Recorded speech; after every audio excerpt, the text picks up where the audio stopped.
This is Going Beyond Testing. I'm Mark Allen, along with the CEO of NJ Labs, Sandra Lee. We're going to talk about residual solvents. Sandra, let's start with, what is a solvent? Solvents are liquid that we use in testing, whether to make a product, dissolve a product, or to drive a reaction. So in the manufacturing world, what most people know are that solvents are used for extractions, especially in the cannabis industry, right? So you want to extract a certain cannabinoid like CBD from a hemp plant. There are different ways to do it, but one of the most common and the most widely used is using ethanol. So ethanol is a solvent, and it doesn't taste very good. It doesn't smell very good, it doesn't taste very good, but it's very useful in extraction. We use it in test methods too, to separate out organics and inorganics, separate out, and we can suck it out and then separate it into another flask or something like that. But in manufacturing, they're using it to mostly drive reaction, right?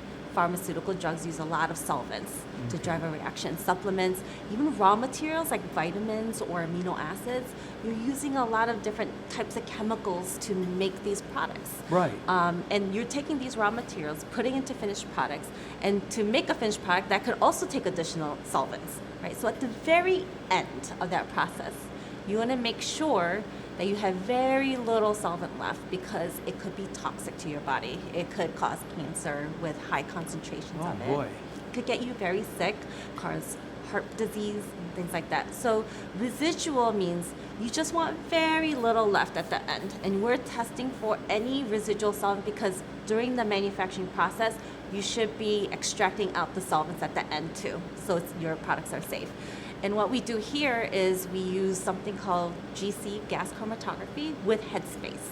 Headspace is a part of the instrument that introduces your sample to the GC, right?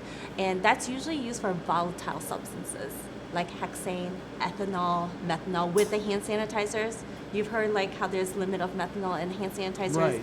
And when you absorb a certain concentration of it, it could cause diseases and other illnesses. At the beginning of COVID, with the lockdown, all of a sudden people were selling 60% alcohol. Yes. And several months later, now it's 70%. I think I've even seen an 80%.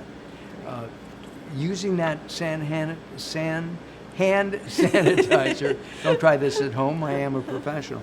Using the hand sanitizer, that can actually get into your skin and cause problems? Yes, if it has impurities like high concentrations of methanol or even trace, over a period of time will continue to build in your body and actually shut down certain functions in your body and make you really sick.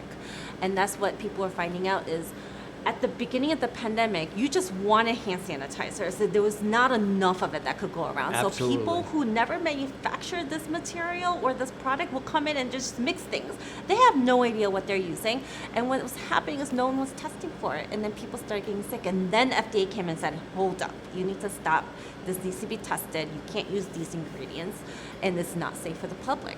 So residual solvent testing is very critical in terms of a lot of the products.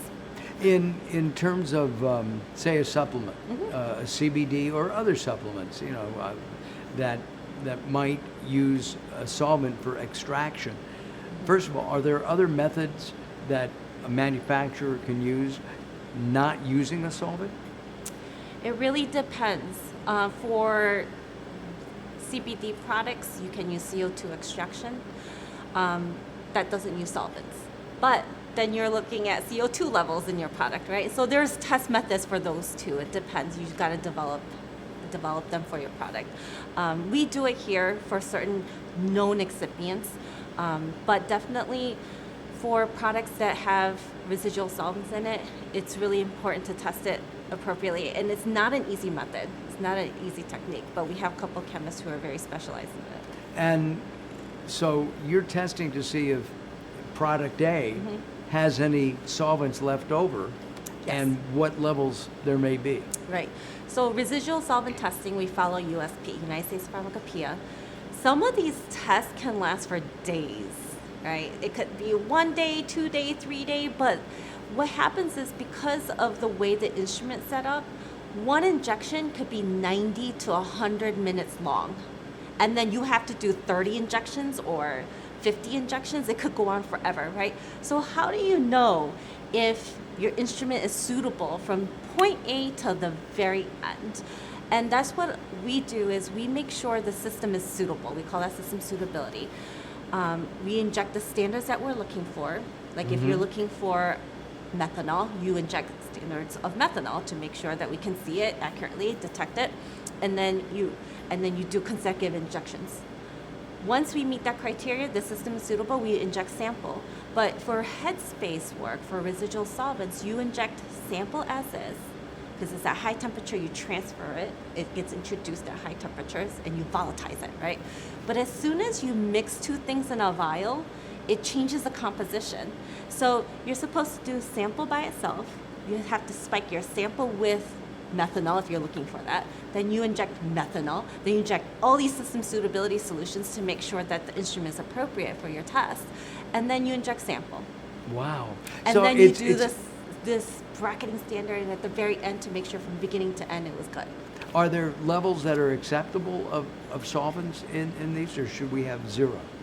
There are levels of acceptable levels.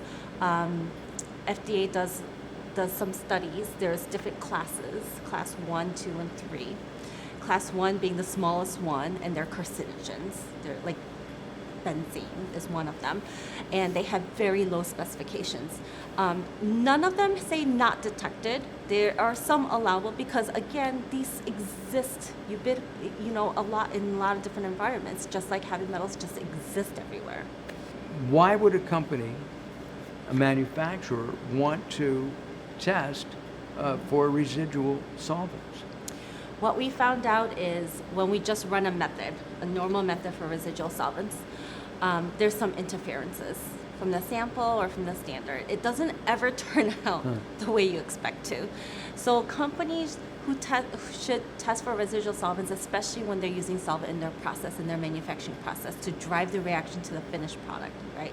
They can trust that, hey, we validated our manufacturing system, there's no residual solvent at the end. But how do you know for sure?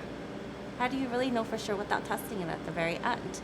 And we highly encourage like cosmetic companies, cannabis companies, definitely pharmaceutical companies and other supplements, because it may not come from your manufacturing process, but it could come from the raw materials that you purchase from other countries or different companies that's being imported here that may not have the same type of strict regulations. So it could be contributing from other materials that you put into your finished product. And it could also, I guess, the contamination of the solvent could come along any At step any of that point, yep. manufacturing Whether point. it's at your manufacturer or, again, at any of the, let's say your formula has 10 different ingredients.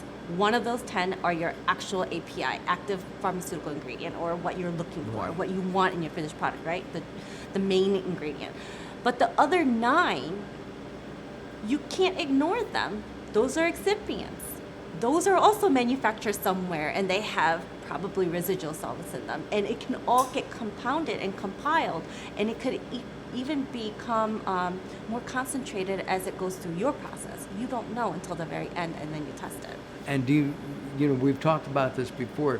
Should this have repeated testing as well to make sure? Yeah, so definitely a lot of our clients, even if they buy the same material from the same manufacturer, they still want to test for it to make sure that nothing's changed. That's the only really, if you can't physically go and inspect your supplier, the best way to check to see if their process has changed is to test their materials multiple times.